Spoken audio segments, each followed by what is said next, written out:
Hi friends, this is Bamboo Love and I am here outside in my backyard today because I would like to speak to you about abundance, a life of abundance, and I think this is a great place outdoors to find abundance in nature. And you excuse the sunglasses because it is bright out here and really warm. So our A thought for today comes from this lovely book. It's a children's book. And there you go. It's by Dr. Wayne D. Dyer and it's not what you've got, and it's about money. It teaches kids about money.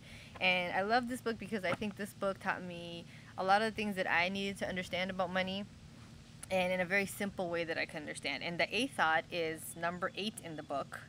And he uses 10 lessons to teach kids about money, okay? So number 8 is there's plenty for everyone, including you. And it says when others you know have more than you do, you may start to wonder if there's enough for you. There's a word called abundance. Have you heard it before? It means when it comes to life's gifts, there's always more. So remember this big word if you're ever in doubt, and know that great things in life will never run out. So this is to talk about abundance, about how there's always plenty, there's always more. And I know right now in these economic times, it's hard to see the world that way. It's hard to see that there's enough. So a good place to start is with nature. That's where I go. And luckily for me, I'm surrounded by a whole bunch of nature out here. And there's nature everywhere though. So you can go to the zoo and find nature. I'm sure you can go outside to a park and find nature. And when we're talking about abundance, a lot of times we think about money. And wealth and abundance is not just about money. It's about everything. It's about love. It's about happiness. Yes, money is a part of wealth. But there's many other things in life that have to do with wealth that do not come from money. You know, it's one of those things like the best things in life are free, that kind of thing. So when I look around that I'm in the outside, I see that it's weird because we've gotten the grass cut so many times this summer and the grass still comes back. That's abundance. The fact that, you know, when it snows, and it snows a lot here in the Midwest, I try to focus on each snowflake is different than the other snowflake. So it's much snow, and this past winter we had a bunch of snow piled up. Like you couldn't even see my car because there was that much snow.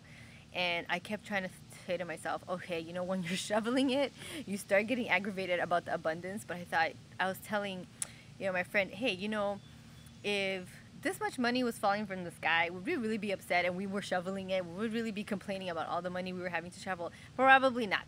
So it's the same way, you know, with other things like snow or when it rains. You know, it's crazy, like, how much rain can fall from the sky, and it still seems like it can rain again. Or right now that it's warm, you know, it's been warm since like it's Tuesday. It's been warm since like Saturday, and no matter how many days go by, there's still enough warmth. So that's the concept that I'm talking about, that, you know, there always seems to be enough. And tigers, you know, no tiger has the same stripe as another tiger. What kind of creativity has created all these things that no matter, you know, what is being done, there's still enough. So that's the kind of thing that we're talking about when we talk about abundance. And I know for many people that's not what you think about when you think about abundance, but that's what helps me stay focused when I feel like, you know, there isn't enough for me, or I don't have enough, or how am I going to get through this? You know, I look around and I kind of think, okay, well, if there's enough of this, there's enough of that. Actually, there's not just enough, but there's plenty of it right now. You know, there's plenty of green around me, then I know there's going to be enough. And now you may think, okay, that's cool for nature, but like, how do I apply that to my life? Well, that's a very good question. And the way that I've tried to make sense of it is a lot of times we focus on how we're separate. And this is the ego's doing. We think that we're separate than everybody else. So we think, you know, if they have, let's say, $1 million, because that's a big thing I know for people in abundance money, then I'm not going to be able to get $1 million because they already have the $1 million. But if you really look around how many people in this world have $1 million, you'd realize there is plenty. You know, there never was a question of is there enough. You know, sometimes there's a question of how, as a collective energy, we choose to distribute this kind of thing, like food. You know, like you might think, well, why are people starving?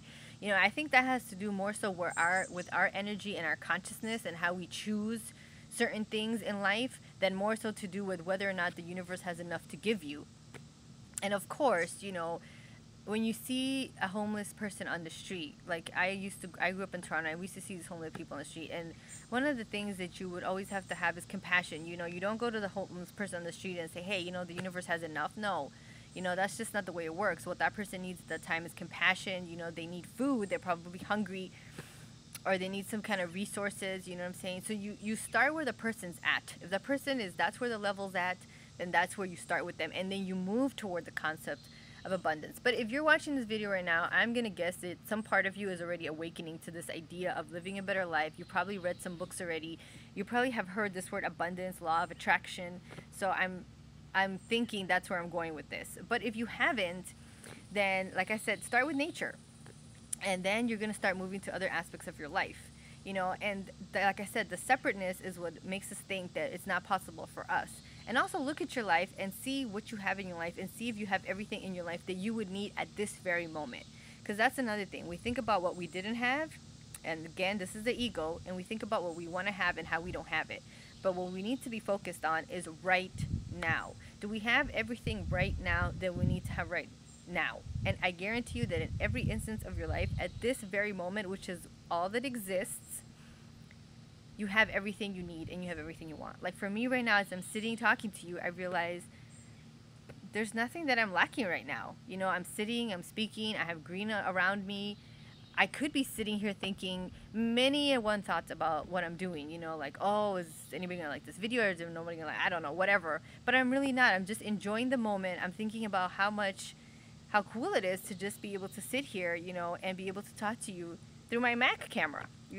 That's all that was really needed to be able to create this message. This and the creativity that I've allowed to come through my being right now. And this is the life of abundance, the idea that, we have what we need in this particular moment, and be happy with that. Because once you're happy with that, you're able to release everything else. If you keep clinging onto the idea of I don't have enough, that's what you're giving off to the universe. The more you give off to the universe, I need to hold on to this. I can't give it to somebody else, because then the universe is going to say the same thing to you. Like, oh, okay, well, you hold on to what you got. I got to hold on to what I have. But if you say to the universe, I have so much to give. I have time. I have energy. Maybe you feel like right now you don't have money. Fine. You have a smile. You can give someone a smile. You can give someone a hug. You can draw someone a picture. And I know it's like, what? How am I going to draw somebody a picture? But like at school with the kids, we do this thing called bucket fillers. It's based on a book. And they have to fill somebody's bucket with something. And this is the concept of abundance, that even though they think they have nothing to give, they always have something to give. And for the day they have to go give somebody a smile, or they have to give somebody a hug, or they have to draw their teacher a picture, and you realize you always have something to give. Look around your house.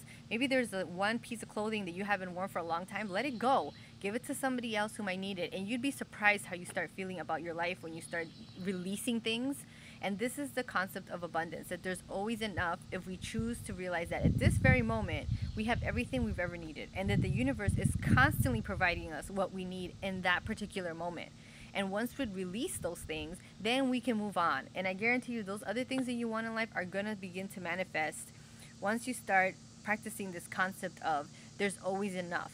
It's the same thing with guys. When you're always thinking like, or with relationships, you're always thinking like, oh, I don't have a boyfriend, I don't have a boyfriend, and you start going to dates thinking like, I need to hold on to this guy because or else I'm always going to be alone. That's the first thing that turns off the guy. The fact that you're trying to be clingy. It's the same thing. When you're free-spirited and you're laid back and you're just, in the moment, enjoying his company at the moment, not thinking about, oh, is this going to turn into a long-term relationship? Then usually those are the relationships that end up working out smoothly. And if they don't work out smoothly, at least you don't have this energy of fear that you have to hold on to something until it works. So look around you and pay attention to all the abundance that you have in your life. Pay attention to how many friends you have, how many smiles you get, how many hugs you get from somebody. Picture, sometimes people just randomly invite us over to eat. Picture that you've been provided for. Your food has been provided for. Start there and then move towards the other things. Towards the other things in your life, like your career and things like that. But I suggest that you start with nature and focus on all the wonderful things in nature that are in abundance. And remember what Dr. Wayne Dyer says, we always think that we do not have enough because someone else has it. And that's just not the way it works.